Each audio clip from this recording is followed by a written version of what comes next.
একটা কথা বাস্তব হলেও সত্য, তোমরা ট্রেডিংয়ে দ্বার উদ্ধার করে ডিপোজিট করতে পারো, সেই ডিপোজিট করা অ্যামাউন্টটা লস করে ফেলতে পারো, তাতে তোমাদের কোনো গায়ে বাজে না।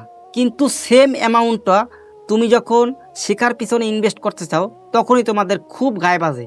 ডিপোজিট করে লস করতে পারো, কিন্তু সেই ডিপোজিটের অর্ধেক অ্যামাউন্টও যদি তোমার নিজের শেখার পিছনে, তোমার স্কিলের পিছনে ইনভেস্ট করো, সেটা কিন্তু তোমাদের খুবই গায়ে বাজে।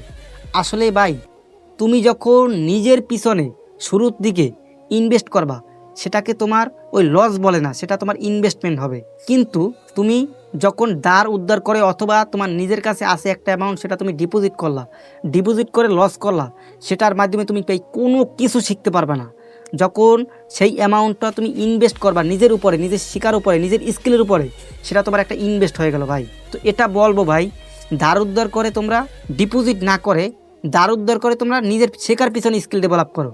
সেটা ট্রেডিং সেক্টরে হোক অথবা যে কোনো সেক্টরে, গ্রাফিক ডিজাইন, ভিডিও এডিটিং, যে কোনো সেক্টরে তুমি নিজের পিছনে ইনভেস্ট করো। সেই ইনভেস্টমেন্টটা তোমার একটা টাইমে অনেক বেশি পরিমাণে তোমার টার্নওভার দিবে অথবা বেনিফিট দিবে, যেটাকে বলে।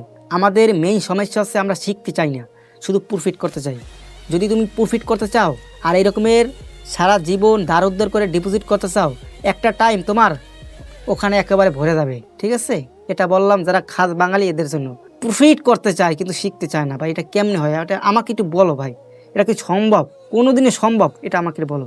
নিজে পিছনে সময় দাও, নিজের স্কেলের পিছনে সময় দাও, ইনশাল্লাহ কিছু করতে পারবা। না শিখে 5 বছরও তুমি যদি সময় দাও, কিচ্ছু করতে পারবে না। শিখে তুমি 2টা মাস সময় দাও, অনেক ভালো কিছু করতে পারবা। শিখো, প্র্যাকটিস করো, ইনশাল্লাহ ট্রেনিং থেকে ভালো কিছু করতে পারবো। অথবা অন্য কোনো প্রফেশন, যে কোনো প্রফেশন, কোনো নো প্রবলেম, কোনো সমস্যা নেই। ডিপোজিট করার কোনো দরকার নেই, আগে শিখো। যেই অ্যামাউন্টটা আছে নিজের পিছনে ইনভেস্ট করো, ইনশাল্লাহ ওই ইনভেস্টমেন্টটা তোমার একদিন ভালো কিছু করবে, ঠিক আছে? দ্বার উদ্ধার করে ইনভেস্ট করো না, দ্বার উদ্ধার করে নিজের শেখার পিছনে সময় দাও, সেখানে তুমি ইনভেস্ট করো। সেটা তোমার লাইফের জন্য ভালো হবে, তোমার ফিউচার ভালো হবে, তোমার ভবিষ্যৎ একটা আলোকিত হবে ইনশাআল্লাহ। এটাই বলবো ভাই, দ্বার উদ্ধার করিও না। যদি দ্বার উদ্ধার করতেই চাও, যদি শেখার আগ্রহী থাকো, ডিপোজিট না করে শেখার পিছনে ইনভেস্ট করো, সেটা তোমার কাজে আসবে একটা টাইম। কিন্তু তুমি শিখার যে টাকাটা রয়েছে সেটা তোমার পকেটে ঢুকিয়ে রাখলা আর মনে মনে স্বপ্ন দেখলা যে ভাই আমি ট্রেডার হব। তুমি ট্রেডার হবা, তুমি ট্রেডার হবা, এটা সম্ভব ভাই? বলো। কত টাকার কোর্স করছি, কল্পনা করতে পারো ভাই? সব কি আমার কাজে লাগছে? লাগে নাই, কিন্তু আবার ফালানো যায় নাই। এটার মাধ্যমে বুঝতে পারছি, অনেক কিছু শিখতে পারছি।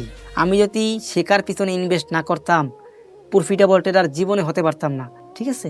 আমি না শিখে যদি যত ডিপোজিট করছি সেগুলো যদি আমার শেখার পিছনে ইনভেস্ট করতাম, আরও ভালো কিছু করতে পারতাম। এরকমের অনেকের থাকে ভাই, যাদের এই রকমের মন মানসিকতা আছে যে আমি শিখবো তারপর ডিপোজিট করবো, শিখবো না ডিপোজিট করবো না, তারাই ইনশাল্লাহ ভালো কিছু করতে পারে। কিন্তু কতক গ্যাম্বেলার আছে না শিখেই এরোর সিগন্যাল কপি করেই লাখ টাকার স্বপ্ন দেখে।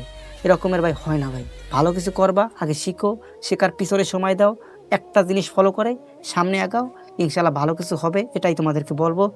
আর ট্রেডিং থেকে যদি প্রফিটেবল হতে চাও তাহলে পার্সোনাল সেটআপের কোনো বিকল্প নাই, এটা তোমার লাগবে, মাস্ট। এইটুকু তুমি সিউরিটি থাকতে পারো, এইটুকু তোমাদেরকে বলতে পারি। পার্সোনাল সেটআপ বানাও, সেটা ব্যাক টেস্ট করো, ফরওয়ার্ড টেস্ট করো, মডিফাই করো, ইনশাল্লাহ তুমিও একজন প্রফিটেবল ট্রেডার হতে পারবা, গ্যারান্টিকে আমি নিজে। তো ভালো থাকো, আল্লাহ হাফেজ।